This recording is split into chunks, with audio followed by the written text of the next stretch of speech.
If you want a raise, prove you're special, fired billionaire Robert Kensington, raising his glass as the guests laughed. He pointed at the nanny as if she were an object in a bet, demanding that she humiliate herself in front of everyone, including the autistic son she protected. Prove you're special, Maria, or stop asking for a raise. Robert Kensington hurled the sentence like someone tossing scraps to dogs, raising his voice in the middle of the ballroom full of rich guests who pretended not to enjoy the cruelty, but watched every detail with a complicit gleam in their eyes. He took a sip of expensive wine and, without even looking at his son, pointed at the nanny as if he were presenting a cheap attraction. Maria felt her whole body tremble when some of those present laughed under their breath, as if her humiliation were part of the evening's entertainment. Lucas, beside her, hunched his shoulders, tugging at the hem of his shirt like he always did when the environment became too hostile. The party was for influential businessmen from Dallas, but it felt like a courtroom where she was the only defendant. If you like seeing powerful people fall from their own pedestals in stories where karma hits hard, subscribe now. Here, every story delivers a twist no one forgets. Robert walked slowly, almost calculatedly, circling Maria as if he were inspecting used merchandise. The heavy silence that formed was not one of respect but of sadistic expectation. You want to earn more? Then show something that's worth my money. Everyone here is curious, he said, projecting his voice and encouraging the audience to take part in the humiliation. Some people exchanged glances. Some smirked. Others turned their faces away out of a shame that wasn't theirs, but no one stood up to defend her. That was how people behaved when the owner of the house was a billionaire and had the power to ruin careers. Maria took a deep breath, trying to stay in control while Lucas clung to her arm with tense fingers, seeking safety in a sea of hostility.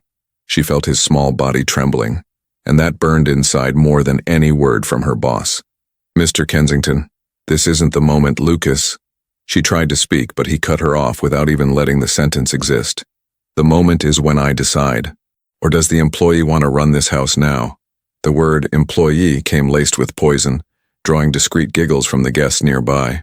Lucas, who rarely touched anyone besides her, held her hand tightly and lifted his timid gaze, locking eyes with her for a whole second. A rare, precious second. That fragile gesture made some of the staff in the back exchange uneasy looks. It was as if the boy were saying, in his own way, that all of this was hurting him. And still, Robert didn't notice. Or worse, he noticed but didn't care. You don't deserve a single cent more until you prove you're not just like the other incompetent nannies who have been through here, Robert went on, now walking to the center of the ballroom and drawing everyone's attention with a snap of his fingers. In fact, does anyone here think she's worth more than she earns? Show your hands. No one raised a hand. Not because they believed that, but because no one had the courage to confront the man who controlled contracts, investments, and reputations. Maria felt humiliation burning in her face, but kept her back straight. With all due respect, sir, I take care of your son. I'm not part of your bets. The sentence came out firm, but the ballroom reacted as if she had committed a crime. Robert laughed loudly, a fake laugh swollen with ego. Oh, so now you're too special to participate? Funny. People who ask for a raise usually show what they can do. But you think you can just demand? He came so close that Maria could smell the acidic scent of expensive wine mixed with arrogance. Lucas started rocking his body, a clear sign of emotional overload. But Robert went on without easing up. Let's turn this into something fun. A bet. If you prove you have any real talent, something that surprises these guests, I'll triple your salary. Triple it. But if you fail, you're fired. On the spot. The sentence hit the room like a sharp blow. The guests murmured, not out of solidarity, but excitement. Nothing was more thrilling for that kind of people than watching someone being crushed under a powerful man's boot. Maria squeezed Lucas's wrist discreetly, trying to shield him from that environment that was already about to explode. One of the maids, passing behind her, whispered without barely moving her lips, "Don't do it. Others have tried." He loves destroying people like that. The sentence cut through Maria like a cold blade, and made it clear that she wasn't the first, just the next in his line of humiliations. Robert went back to the center, raised his glass again, and announced with venomous satisfaction, "Later tonight everyone will see if this nanny deserves what she asked for. Get ready, because tonight we'll have a show." The audience reacted with muffled laughter and eager expressions, while Maria felt her heart race in a mix of fear, indignation, and anger. Lucas pressed his forehead against her arm, seeking shelter, and in that instant she knew. She couldn't run, couldn't back down. The bet wasn't about money, it was about the boy she loved to protect. Maria still hadn't caught her breath when Robert turned his back as if he had just bought another expensive toy. Not humiliated a person who took care of his son every single day. The ballroom began to breathe again, but the air was heavy, loaded with the kind of expectation that rises when everyone knows something cruel is about to happen. Lucas was still holding her hand tightly, his fingers cold, his chest rising too fast. He didn't fully understand the words, but he felt their impact in the air, felt the way people were looking at the nanny as if she were part of a show she had never agreed to join. "You have a few hours to think about what you're going to do, Maria," said Robert over his shoulder, without even turning around. "Don't disappoint me." It was as if the humiliation had only just begun. Guests resumed their conversations in muffled whispers, like excited children after witnessing a fall. Some laughed silently, others whispered theories about what she might be capable of doing. None of them mentioned Lucas, as if the boy were not part of the equation, as if his life were not intertwined with hers. Maria tried to take Lucas to a quieter corner, away from the harsh lights and sharp voices that cut through the air. He was visibly overwhelmed, but tried to keep control because he was beside her. It was always like that. Her presence worked as an anchor. Still, the little boy moved his hands in front of his face in an attempt to self-regulate. Maria brought her face close to his and murmured something soft, almost inaudible, trying to create a tiny pocket of peace inside that hostile sea. That was when the first rising tension of the scene occurred. Two well-dressed women walked behind them, speaking loudly on purpose. "If she fails, it'll be interesting to see what talent she thought she had," one commented, laughing. The other added, "These people think they can ask for a raise just because the boss is rich." It was dehumanization laid bare, social cruelty disguised as entertainment. The maid who had whispered in her ear reappeared, visibly nervous. She approached the way someone approaches a wounded animal carefully, looking around to make sure no one was watching. "Maria, he's done this before, with 4 nannies, and with a caregiver who didn't even last 2 weeks. He loves doing this. He makes a bet, humiliates them, turns the crowd against the person, and when he gets bored, he fires them." Her hands were trembling as she held an empty tray, and they all cried. All of them, and none of them had someone like this boy looking at them that way. Maria felt her stomach sink. It wasn't just spontaneous meanness. It was a pattern, a ritual. Robert turned people into a stage. But one thing set her apart from the other victims. Lucas. He squeezed her arm even tighter, as if sensing the gravity of what was being said. His teary eyes searched for safety in every line of her face. And Maria, seeing that, understood that the bet had a real and direct consequence for the child. Meanwhile, across the room, Robert gathered a group of suited men and told the story as if it were a funny anecdote. He mimicked Maria's posture, exaggerated, mocked her, drawing bursts of laughter. "You'll see. So far, none of them have managed to impress me. Most try to sing or do something silly, but they fail. It's always good to remind people who's in charge." The sound of his laughter reached where Maria stood and hurt more than any direct insult. Lucas shrank at the sound of his father's voice, his whole body reacting to the harsh tone, as if it were an old memory repeating itself. Maria ran her hand through the boy's hair and said quietly, "I'm here." He moved even closer to her, searching for a refuge he never found in his own father. The weight of the night was becoming unbearable. Maria felt she was carrying not only her own future, but the well-being of a boy who had never asked to be born into such a noisy, cruel world, so full of impossible expectations. She knew she couldn't resort to some empty performance, not because she wasn't capable, but because that would have the opposite effect on Lucas. He needed her steady, firm, present. Robert raised his voice again, drawing the attention of the entire ballroom. "At midnight, we'll see what our nanny has to offer. I hope she's not just another disappointment." Someone in the back laughed loudly. Another whistled as if they were in a bar, not in a house where a father had just turned his employee's humiliation into a social spectacle. Maria closed her eyes for a moment, feeling rage and humiliation boil together, creating a strange strength inside her. Lucas touched her face, His touch always brought truth, and the truth was that she couldn't lose. Not out of pride, but because the boy she cared for every day would be the one most harmed if she left. When the clock struck 10:30, Robert was already turning his own mansion into a public exhibition ground. He walked among the guests with a triumphant air, as if he were about to present the launch of a new venture, not the vulnerability of someone who took care of his son. The staff moved quickly with trays, averting their eyes whenever the billionaire passed by, afraid of being the next targets of his corrosive mood. Upstairs, Maria helped Lucas put on a comfortable sweatshirt, trying to create an emotional cocoon for him before taking him down into the epicenter of arrogance. Downstairs, the doors opened to cars that arrived nonstop. Important faces, investors, business partners, even a senator friend of Robert showed up just to feed his vanity. It was impossible to ignore the contrast between the superficial glamour and the tight knot in Maria's stomach. Lucas covered his ears when he heard the growing noise of the guests coming in, and she hugged him carefully, inhaling slowly to transmit calm. "You stay with me, I promise," she whispered, knowing that every word needed to be an anchor. When they went down the stairs, several heads turned. It wasn't admiration. It was voracious curiosity, typical of those who watch tragedies waiting for the climax. Some people even adjusted their posture, as if they were getting a privileged seat in Robert's theater. He noticed Maria's arrival and waved from afar with that smile that never reached his eyes.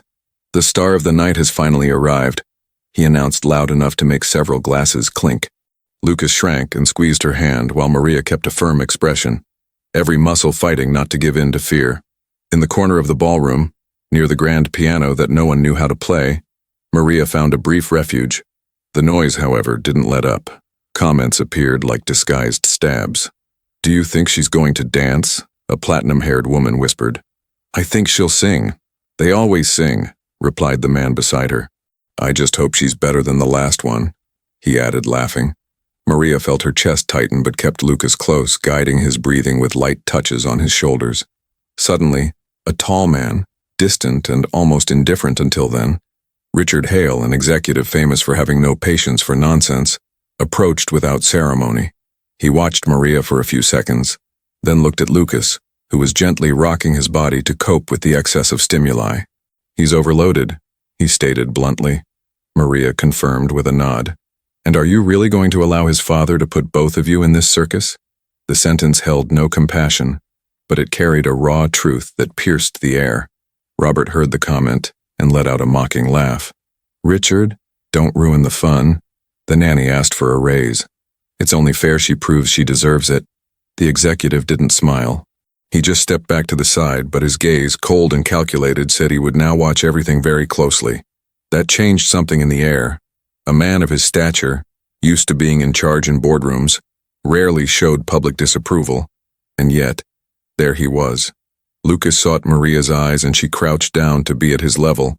He tapped his own chest twice, the sign he used when he wanted music. It was as if he were saying, "I need this to feel okay." Her heart nearly collapsed. Lucas was at his limit, and the only thing capable of holding the boy together in that sea of anxiety was something Robert wanted to use as a spectacle. While guests settled into place, Robert gave instructions for the staff to dim some of the lights and leave the center of the ballroom in the spotlight. He was staging everything as if it were a show, and, worse, as if Maria's pain and Lucas's sensory overload were decorative details. The senator, already a bit drunk, commented loudly, "I hope it's something worthy. She looks nervous." Another guest added, "If she doesn't impress, Kensington's going to have fun with this." Maria took a deep breath, feeling her anger blend with a kind of quiet courage that didn't come from her, but from the boy who trusted her voice. Every step she took toward the center of the room was accompanied by Lucas's tense breathing behind her, his hand gripping the hem of her jacket as if it were his only anchor in the world. Robert raised his hand like a cheap host. "Ladies and gentlemen, the time has come. Let's find out if our employee really deserves what she asked for. Maria Collins, show your worth." The entire ballroom fell silent in an almost sick way, as if every mouth had been sealed with expectation. Glasses were lowered. The sound of cars outside disappeared. Even the air seemed to hold its breath. Maria, still feeling Lucas trembling behind her, turned slightly so he could remain within her reach. People noticed the gesture, and some frowned, confused. They were expecting entertainment. She was hoping to save the boy. Lucas's breathing sped up when Robert took a step forward, as if he were going to pull him away to turn Maria into an isolated spectacle. The boy let out a low sob, almost imperceptible, but it cut through Maria like glass on the inside. It was exactly at that moment that she decided what she was going to do, not out of pride, but because that boy's life was literally hanging on her voice. And in front of all those faces eager to witness a fall, she took a step forward, bringing Lucas with her, as if announcing not a performance, but a truth no one in that room was prepared to face. Before Robert could pull Lucas away, Maria drew the boy closer with firmness, without aggression, just the instinctive protection of someone who knows exactly what is at stake. The gesture caused an immediate murmur among the guests, as if she had dared to challenge the natural order of that house, where the billionaire decided even who breathed with dignity. Robert raised an eyebrow, annoyed by the small rebellion. "Maria, you don't need him here. You're the one who has to prove your worth," he said, with the tone of someone giving an order to a hotel employee. But Lucas took a step forward, pressing his shoulder against hers, and that simple contact pulled from the boy a thread of courage his father had never known how to recognize. Maria placed her hand on Lucas's chest, feeling his racing heartbeat, and then looked at Robert with a calm that didn't match the chaos inside her. "He stays with me." The sentence came out clean, direct, without wavering, and that sudden certainty irritated the millionaire even more. Guests exchanged looks, some surprised, others uncomfortable. It was as if they had expected her to bow, not stand her ground. Trying to regain control, Robert took a step forward, but was surprised when the executive Richard Hale, silent until then, put his hand in his pocket and said in a firm voice, for anyone who cared to hear, "Leave the child where he is." It wasn't a request, it was a verdict. And although Robert pretended not to care, the impact was visible in his clenched jaw. The ballroom, which before had pulsed with morbid anticipation, now wavered between discomfort and absolute attention. Something important was about to happen, and everyone felt it. Maria knew she couldn't overthink it or she would lose her footing. She knelt in front of Lucas, lightly touched his face, and murmured something so soft that no one heard it, but everyone saw the change. The boy took a deep breath, closed his eyes for a moment, and gripped her hand tightly, as if he were anchoring his entire universe there. That gesture silently rearranged the whole room. People who had been waiting for entertainment began to straighten in their seats, not understanding why the environment suddenly felt more human. Then she began. She didn't announce it, didn't ask for silence. She just let her voice come out, like a delicate thread that, instead of snapping, expanded. The first notes were low, almost confessional, a melody she usually sang to calm Lucas on bad days. A simple old song, but loaded with a tenderness that didn't match that marble hall and luxury catering. With the first verse, the transformation started. Lucas's shoulders relaxed, his hands stopped floating in front of his face, and his breathing found a steadier rhythm. The change in the boy hit the guests like a silent punch. A woman in the audience brought a hand to her mouth. A waiter stopped midway, holding the tray in the air, listening as if he were witnessing something forbidden to ignore. The sound of Maria's voice wasn't performative. It was visceral, shaped by long nights, sensory meltdowns, repetitive routines, and genuine love.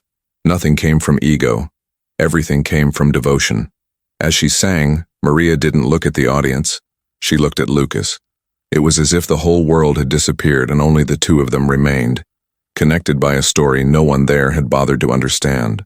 Lucas, in turn, slowly rested his head on her shoulder, a gesture so rare and intimate that those who had even a trace of sensitivity immediately realized that this was not an act. It was his language, his way of saying, "I am safe." The melody grew slowly, gaining body, emotion, a kind of strength that didn't come from technique but from truth. Robert tried to laugh, a short, forced laugh, but his voice died in his throat when he realized no one was sharing his mockery anymore. The entire ballroom had stopped. It wasn't just silence, it was involuntary reverence. It was discomfort with their own complicity. It was people realizing, for the first time that night, that the nanny wasn't there to put on a show, but to hold together the boy whom his own father tore apart every day with arrogance. The song went on, touching places no rehearsed performance ever would. Guests began to swallow hard. Others, who had never lived with an autistic child, saw for the first time the impact of real care. Her voice reached notes that were not high. They were deep, loaded with a pain she had never exposed, but that now seeped out as an undeniable truth. It was the silent confession that she held that boy's world in her own hands, while the father watched from afar, always ready to criticize, never ready to feel. Lucas completely surrendered to the safety she offered, slid his hand down Maria's arm until he reached her wrist, tapping the rhythm of the song onto his own body. It was so intimate, so pure, so unguarded that even the coldest guests felt their stomachs twist. The senator discreetly wiped away a tear. The waiter took a deep breath to steady himself. The head of the Children's Foundation, present at the party, leaned forward instinctively, as if witnessing something sacred. And the song went on, as if opening doors no one had noticed were locked.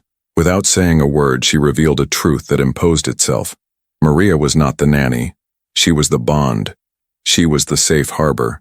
She was the only person who saw Lucas beyond the diagnoses, beyond the crises, beyond social pressure. She was the woman the father had never tried to understand. When the last note dissolved in the air, the whole house remained suspended, as if no one had permission to breathe until they understood what had just happened.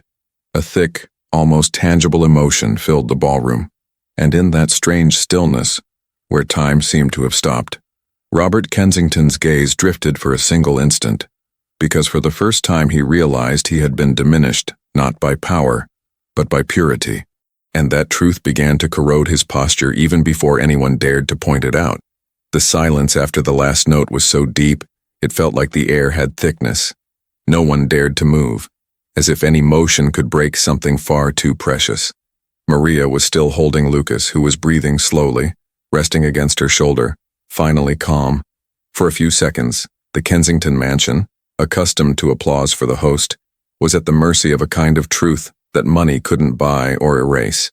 And it was precisely that truth that made Robert react first, trying to regain control of the room.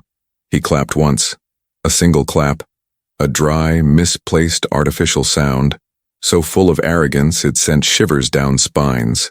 "Beautiful, Maria. Very touching," he said, forcing a smile that found no support anywhere in the room. But sentimentality is not a professional criterion. Singing a song doesn't prove you deserve a raise. The sentence fell like wet ashes, lifeless, without impact. And for the first time, the billionaire realized no one was following him. The guests didn't laugh. They didn't agree. They didn't murmur in support. They remained still, some still emotional, others clearly uncomfortable with his coldness. Eyes shifted away as if it was hard to look at him directly after seeing so clearly what Maria meant to the boy. A woman near the door, elegant with the posture of someone used to commanding whole rooms, took a step forward. The CEO of the Bright Path Foundation, a specialist in child development. She discreetly wiped away a tear before speaking. "That was not sentimentality, Robert. It was care, and care is exactly what your son needs." Her tone was calm but firm, and the impact was immediate. Several guests held their breath. The comment was a veiled accusation, but a powerful one. Robert tried to laugh, but the sound died halfway. "He has everything he needs. Doctors, therapists, teachers. He has money," she corrected, without raising her voice. "But he doesn't have you." The sentence cut through the ballroom like a blow. Eyes turned to Lucas, still wrapped in Maria's embrace, his body relaxed in a way it never was in his father's presence. The entire room was witnessing the physical, emotional, and undeniable evidence of what he was trying to deny. Robert opened his mouth, ready to argue, but the tension shattered when Lucas, startled by his father's harsh tone, brought his hands to his ears. Maria protected him immediately, crouching beside him and murmuring something soft. The gesture, so simple and so necessary, left the audience in stunned silence, because no one there could imagine Robert Kensington bending down for anyone other than himself. It was then that Executive Richard Hale crossed his arms, took 2 steps forward, and faced Robert with the coldness of someone who knows how to cut a man down with few words. "Have you realized that while you were putting on a show, your son was begging for stability? She gave it. You didn't." He spoke without haste, without anger, just with the surgical precision of someone describing a shameful fact. Robert tried to puff out his chest, reaching for the dominant posture that had always worked. "Richard, this is none of your business. It becomes my business when you expose a child like this," the executive replied. "And when you ridicule the only person who actually knows how to handle him." A murmur ran through the room like wind through dry leaves. People were changing sides, and Robert noticed. He started to sweat under the lights, the expensive suit suddenly feeling tight, uncomfortable, as if for the first time the weight of his own name wasn't enough to hold him up. Maria stood up with Lucas still clinging to her arm, the boy seeking comfort in the fabric of her jacket. She didn't say a word. She didn't need to. Her silence magnified his shame. The Bright Path CEO took another step forward, looking at Robert like someone analyzing a clinical case. "Your son reacted to her singing because she built a bond, not because of talent but because of humanity. And you exposed that bond to be judged by drunk guests in a noisy ballroom." The senator cleared his throat, embarrassed. The businessmen looked away. Some guests began recording discreetly with their phones, and Robert saw it. The terror in his eyes wasn't fear of being wrong. It was fear of being seen. He tried to slip away. "You're all exaggerating. It was just a test, a little game." "It was emotional abuse," said someone in the back. A male voice indignant. Another guest agreed. "It was public humiliation." A growing murmur spread like fire on gasoline. Fast, hot, impossible to control. And whatever was left of Robert's authority began to crumble in front of his own party. While he tried to justify himself, Lucas tugged on Maria's hand and rested his forehead against her chest. The gesture made part of the audience let out an emotional sigh. One woman even brought a hand to her heart. Robert saw it all, and shame slammed into his face with violence. It was like watching an empire collapse without a single physical blow, just truth. Enough truth to bury any ego. And it was in the middle of this emotional chaos that fate began to turn, slowly, with the precision of someone preparing the final strike, the one capable of bringing down even the richest man in Texas in front of his own audience. Robert kept struggling to regain his own face, but every attempt at a sentence came out broken, scraped, as if his tongue had forgotten its function after years spoiled by the comfort of authority. He opened his arms, trying to contain the invisible disaster, but it was already too late. The entire room was watching him as if standing before a naked man, unprotected, exposed with no layers left to hide his own moral misery. What once was power now sounded like nothing but noise. "You're overreacting," he insisted, his voice trembling at the end. "It was just a joke, just a test." No one moved. No one laughed. No one agreed. That room, which had always bowed to the Kensington name, now seemed tilted against him. The family lawyer appeared among the guests, discreet but with a cold firmness that sliced through the air. "Mr. Kensington, I need to inform you that this situation constitutes improper exposure of an employee and of a neurodivergent child. There are enough recordings to prove it." Robert blinked, as if that were impossible. "Recordings? Who?" "Everyone," the lawyer replied, slightly turning his phone to show dozens of glowing screens around the ballroom. "There is enough evidence here for a labor lawsuit, emotional damages, and, in the child's case, violation of rights. Besides that, you made a public promise." The word left the billionaire frozen. "Promise?" he repeated, almost voiceless. "The tripled raise, sir, made in front of witnesses." A murmur ran through the room, but this time not against Maria, against him. The audience that had once feared him now felt the strange freedom of judging him, and that judgment came like an avalanche. The Bright Path CEO stepped forward. "Maria, I can hire you right now. High salary, full benefits, stability, psychological support, days off. You are exactly the kind of professional we look for. Competent, human." Many guests' eyes shone with admiration. Others simply smiled, pleased to see arrogance finally bleeding. Robert panicked. "You can't, she works for me, she hasn't finished what she started yet." Richard Hale, the executive who rarely spoke and never wasted words, lifted his head with the calm of someone who carries blades in his gaze. "She's finished, Robert. You haven't." The tone was so controlled it made the entire room freeze. The billionaire turned to the security staff, expecting automatic submission, but found something he had never seen there before: resistance. They approached. "Maria, if you'd like help leaving, we're at your disposal," one of them said with a respect he had never offered Robert. The billionaire's face twisted. a mask collapsing in real time. He looked smaller, heavier, as if he were sinking into his own Persian rug. Maria raised Lucas by the hand, and the boy, still leaning on her, rested his face against her arm. He was calm, protected, safe. None of that came from his father. Lucas then lifted his gaze to Robert. There was no fear. There was no anger. There was only absence. The absence of bond. The absence of respect. The absence of recognition. That distance, small and definitive, destroyed Robert more than any accusation. Maria turned toward the door without waiting for permission. The whole room made way. Guests stepped aside, some with discreet tears, others with anger on their faces. Not at her, but at him. And as she walked past, applause rose like a wave. Not applause for entertainment, but for liberation. Robert, suffocating at the center of the ballroom, still tried to recover what moral breath he had left, but was interrupted by the low, yet cutting, voice of Richard, who walked up to him and murmured something the entire room heard, because the silence was absolute. Worth is proven by what you give people, not by what you demand from them. And the sentence sank into the billionaire like a slow knife. Maria crossed the threshold of the Kensington mansion with Lucas at her side.